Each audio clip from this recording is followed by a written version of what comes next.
around Dodge City and in the territory on West, there's just one way to handle the killers and the spoilers, and that's with a U.S. Marshal and the smell of Gunsmoke.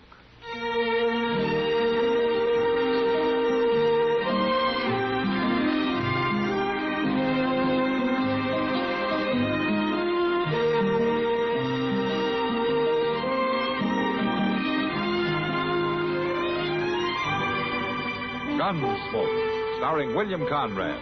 The story of the violence that moved west with young America. And the story of a man who moved with it. I'm that man. Matt Dillon, United States Marshal. The first man they look for and the last they want to meet. It's a chancy job, and it makes a man watchful. And a little lonely.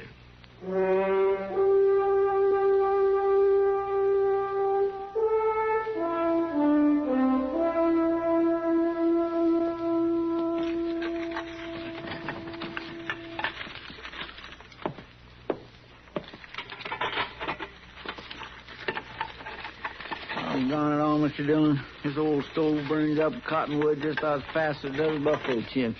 Uh-huh. Like you don't no more than chuck in a couple of chunks and whoosh, there ain't nothing left but a handful of coal. Are you picking them up and measuring them, Chester? Well, no, sir. Of course not. That's just a way of talking.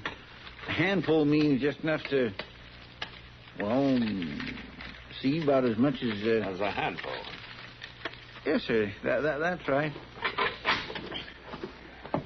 Golly, we need a new stove anyway. This gol dang old relic's been here since the jail was built. All right, I'll tell you what we'll do. We'll get a letter off to Washington right away. Oh, my, that'll do a lot of good. Why, them fellas back there don't even know there is any country west of the Mississippi River. You know, there are times I agree with them. You just say that, but you don't mean it. I don't, huh? No, sir, you don't, Mr. Dillon. Why, the only way you'll ever leave Dodge City is for him to carry you out in a box, and even then you'll... Put the lamp out, Chester. Yes, sir. Sounded like it come from across the street. Yeah. Yeah. Somebody's standing over there by that horse. Yeah, they is. Yeah, don't stand in front of the window. Oh. Yeah. Stepping out into the light. Come on out, Marshal. And when you do, have your gun in your hand. Well, he's but just a boy, Mr. Dillon. That's a man-sized gun, though. You ever seen him before? No, sir. He ain't from round Dodge. Quit hiding in there in the dark, Marshal. Come on out and fight. Now, that simpleton, he's standing right out there in the middle of the street in plain sight. Yeah, he's showing pretty poor sense. Here. Take this rifle, Chester. Huh? Look, if I slip out the side way and draw his attention, get him turned around, you think you can shoot the gun out of his hand? Oh, my gracious. Well, can you do it? Well, but look here, now, suppose I was to miss and hit him. Well, if I face him, I'll probably have to kill him. Well, all right, then. I reckon I can do it. I can kindly steady the barrel on the windowsill here. Good. Now, you wait till he turns. Yes, sir, I will.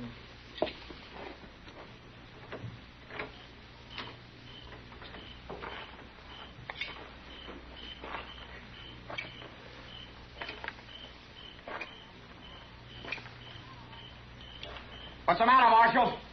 You too scared to come out? No. Where are you? The corner of the building. Huh? Over here. If you think you're... No! My hand. All right, Chester, come on out. My hand. Now, that was a real fool's trick you pulled, mister. And that was a sneaky one you pulled. You'd like to ruin my hand. I didn't hit him, did I, Mr. Dillon? No, you did fine, Chester. Well, I'm glad. Did somebody send you to do this? No. I just wanted to get me a lawman. Now, is the law after you for something? It is now, I reckon. Matt? Matt, you all right there? Yeah, I'm all right, Doc. Yes, well, I brought my bag right along with it here. And a couple of blank coroner's reports, too, just in case. Well, I don't guess you'll need them this time. You gonna lock me up? That's right. For what? Just talking? I didn't do nothing. You might do something, though, after you think things over. You might tell me who sent you to kill me. You can keep me in a cell forever and I won't tell. Forever's a long time, Sonny. Huh? How'd you know my name? Just never mind how. What's your last name? Sonny what? Sonny Garnett, Where you from? out west. Who you traveling with? Who'd you come to Dodge with? I ain't telling. Oh, then you did come with somebody. Who? Where are they now? Who put you up to this? I ain't gonna tell you nothing. Okay. The jail's right ahead. Start walking. What do you think, Mr. Dillon? Well, I think we both better walk real careful, Chester. The kid missed, but his partner may not.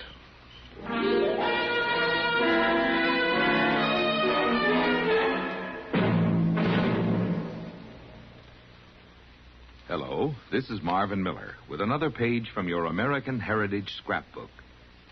It was in 1854 that Cyrus West Field, a wealthy New York paper manufacturer, came out of voluntary retirement at the age of 35 to fulfill a dream and join the old world and the new with a transatlantic telegraph cable.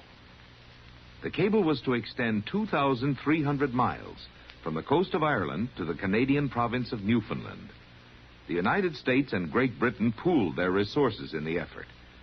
The American warship Niagara was converted into a cable layer, and the British contributed and converted their ship, the Agamemnon. The cable used was flimsy by today's standards, just 5/8 of an inch in diameter, and it had to be laid on an ocean floor that was 2.5 miles below the surface. Many heartbreaking failures plagued but did not discourage the effort. And after several unsuccessful attempts, the two ships rendezvoused once again in mid-Atlantic on July 29, 1858. The cables on each ship were spliced together. The intricate paying out machinery was set in motion. And as the cable began its descent to the ocean floor, the ships set their courses, one east, one west. The Niagara proceeded to Newfoundland without mishap. The Agamemnon was successful, too, after weathering a bad storm and the threatening cavortings of a playful whale. Cyrus Field's dream became a reality. Queen Victoria and President Buchanan exchanged greetings to inaugurate the new cable, which had cut communication time between the two countries from 10 days to only minutes. Man was conquering distance and time. Cyrus Field proved it could be done with a cable that connected half the globe and formed a link in the growth of America through transportation and communication.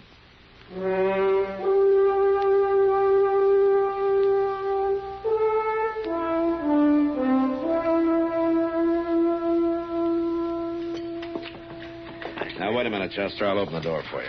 Oh, thank you, Mr. Dillon. I just can't seem to get the knack of toting a tray. I just don't see how them waiters does it so easy. Well, it's practice, Chester. We just have to get some more prisoners for you to feed. One is just one too many, if you ask me. Morning, Sonny. How do you feel? All right. I got some breakfast here for you. I ain't hungry. Set it inside on the floor, Chester. Yes, sir. And you better eat it, too. All the trouble I went to cooking it. I said I wasn't hungry. All right, leave it then. You don't want it? You're going to get mighty hungry before the end of the week, though. You got no right to hold me, Marshal. Oh, is that so? You got no reason to. Threatening to kill somebody's a pretty good reason. I didn't mean it. I was just joking. Joking? That's what I'm doing, too, Sonny. Keeping you locked up. It's just a joke. Now, why don't we let your partner in on it so he can laugh, too? I got nothing to say. Where's he hiding out while you're doing his dirty work, huh? Is he in town? Or is he camped out on the prairie somewhere? I told you once. Why are you stringing along with a coward, Because Sonny? I wanted to prove I... No, prove what? Prove that you're a man? By killing a marshal? I got nothing to say. Well, at least we know one thing now. He's an older man. He's probably wanted by the law. How do you know? Because that's the kind of talk every old outlaw uses on a kid when he gets a chance. When he feels himself slipping and starts to turn coward. Nate's not a coward. Oh? Nate who? I don't know any Nate. I don't know what you're talking about. Wouldn't be Nate Schuyler by any chance. How did you... Nate Schuyler, huh? Say, I've saw that name on the circulars, Mr. Dillon. Yeah, sure you have, Chester. He's wanted in a half a dozen states and territories. For train robbery, bank holdups, murder. He killed a sheriff up in Montana only 3 or 4 months ago. He shot him in the back. That ain't so. Well, that's the way he operates. He gets the local law out of the way first, and then he moves in. Forevermore. So Dodge City's on his list, huh? And he's found himself a new, easy mark. Is that right, Sonny? I don't know nothing about nothing. You sure don't, Sonny. Or you wouldn't be here. I won't be. No, forget it. Nate's not going to try to get you out. You wait and see. Lock the cell, Chester.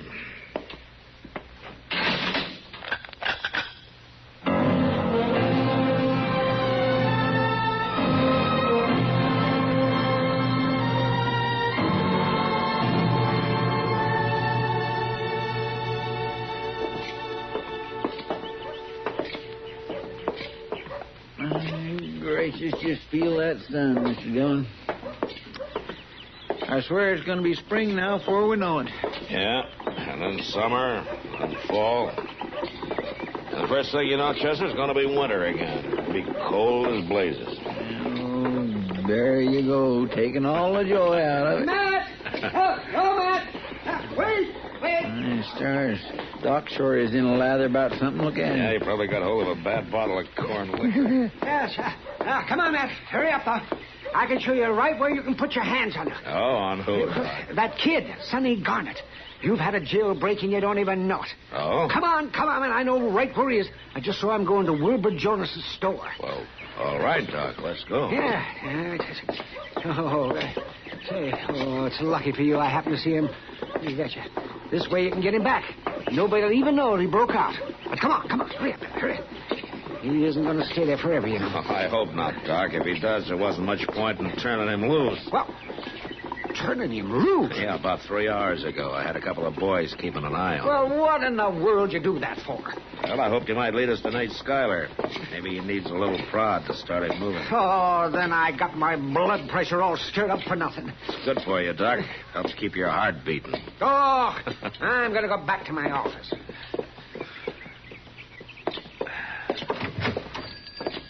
Oh, Marshal, I'm glad to see you. Hello, Mr. Jones. This young fellow was What's getting the a bit... idea, Marshal? The idea of what, Sonny? This man won't sell me nothing. No, that's not what I said, young feller. I just won't sell you a gun, that's all. You had no right to keep my gun, Marshal. And I've been to 3 places now, and none of them would sell me one. Now, what would you do with a gun if you had it, Sonny? You guess. I've already guessed. That's why nobody in town will do business with you. What's the matter? Are you scared to face me? Not particularly. You was last week. You was scared to come out in the street. You had your partner shoot at me through the window. You want to know something, Sonny? That's why you're still alive. The way you tell it, maybe. You see it different, do you? You wouldn't face me. That's enough for me. And Nate Schuyler won't face me. That's 6 of one, a half a dozen of another, isn't it? Nate'd shoot you down before you could even move. Yeah, he might at that. If he was behind me, where he usually makes sure of being. That's a lie. You lawmen just make up them things. You give a dog a bad name and then hang him for it. That's what Nate tells you, huh? I know what I know, that's all. Then you'll probably know about his other partners. What you mean? Of course, they're dead now, most of them. Same story as yours, more or less. They took the chances, and Nate took the money. More lies, that's all. Didn't he even tell you about their partner in Pueblo, the one he murdered? What you talking about? It was a bank holdup. As they started to leave, a guard shot Nate's partner. He hurt him bad, so he couldn't ride. Well, Nate was afraid to leave him there, afraid he might talk and tell where he was heading, so he shot him to death in cold blood. He rode right on out of town. It worked real fine, too. Nate got clean away. I don't believe it. You know, Sonny, I don't much care what you believe. I've given you about all the chance I'm going to. Now, you ask Nate about it if you got the nerve. Come on, Chester. Mr. Jonas. Bye, Marshal. I think I never heard that story before, Mr. Dillon. Well, Nate Schuyler's that kind of a man. It could have happened.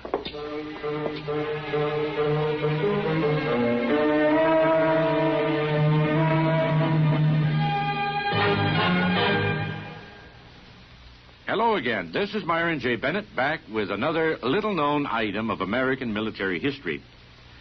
Not all the famous military sayings got said in the heat of battle, or even during a war, for that matter. And one peacetime remark not only made history in a different sort of way, but showed the stuff that Army engineers are made of. The United States vitally needed the Panama Canal for strategic as well as commercial reasons. But like the French before them, the best American civilian engineers were getting no place with the big cut through Panama when President Theodore Roosevelt turned in desperation to the Army in 1907. The man who got the job was Colonel George Washington Goethals of the Corps of Engineers. For over 6 rugged years, Goethals rode herd on the monumental task like a combination trail boss and military dictator, only to see a massive slide of mud and rock threaten the whole project at Cucaracha in 1913. But when one of his lieutenants threw up his hands and said, "What do we do now?" Goethals separated the men from the boys and spit his way into history with "Dig it out again." That's how he came to be known as the man who stood up in Panama and the mountains stood aside.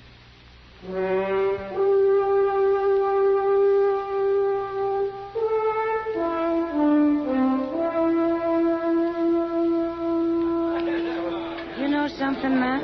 What, Kitty? In the last 30 minutes, you've said exactly 12 words. You've been counting, have you? Nothing else to do. I could get more conversation out of that stuffed moose head over the bar. Hey, what's bothering you, Matt? Nate Schuyler? Yeah, some. It'd help a lot if I even knew what he looked like. I had plenty of circulars on him, but no pictures. Oh. He could be any stranger on the street. I'd hoped that Sonny would panic and lead us to him, but I've prodded him every way I know how. He just won't move. Oh, crazy kid. I put out word tonight that I'm going to get up a posse in the morning to cover the whole countryside, but he still keeps right on hanging around town. Matt, what gets into a boy like that and makes him so blind? Anybody can see Schuyler's just using him. I don't know, Kitty. But it happens, though. A young kid drifting around on the loose, unsure of himself, wanting to grow into a man and not knowing how to. And then somebody like Schuyler says, "Go kill yourself a lawman, boy." That's the way. And the kid goes along like a sheep. Schuyler ought to be hung. He probably will be if I ever find him. Well, maybe he's right here in town somewhere. No, I doubt it. Sonny doesn't act like he expects to run into him on the street. Of course, there's always a chance he'll get curious and come in to see what's going on. Mr. Dillon? Yeah, what is it, Chester? Mr. Dillon, the kid's over at the livery stable saddling up his horse. Huh? Looks like he's fixing to ride out. Well, let's go find out.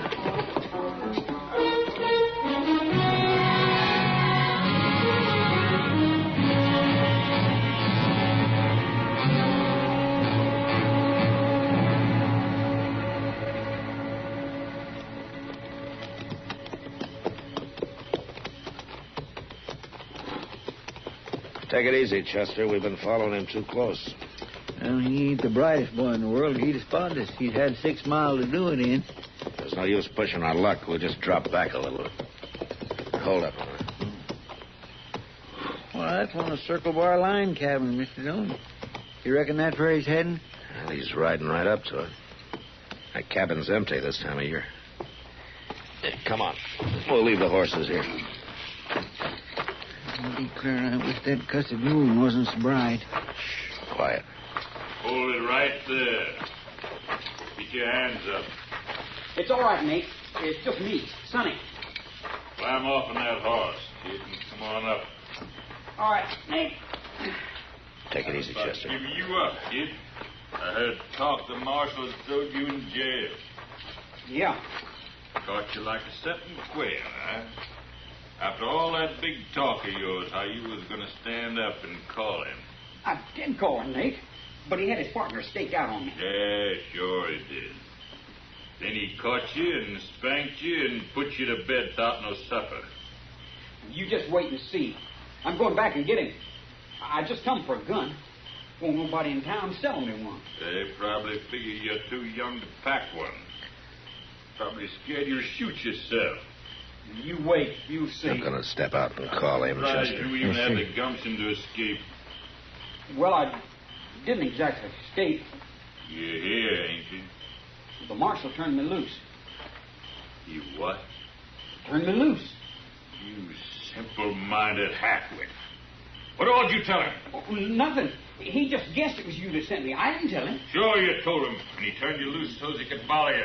All right, you. Nate, what you gonna do? I'm gonna put a bullet where your brain ought to be. Hold it, Skylar. Drop the gun. You're under arrest. I'll drop you, lawman. All right, come on, Chester.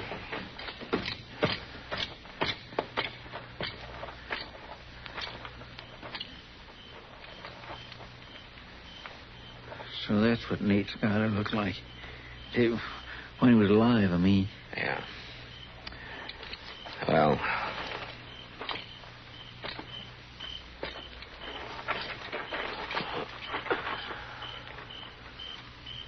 that Nate sure was a mean-looking man, Mr. Dillon.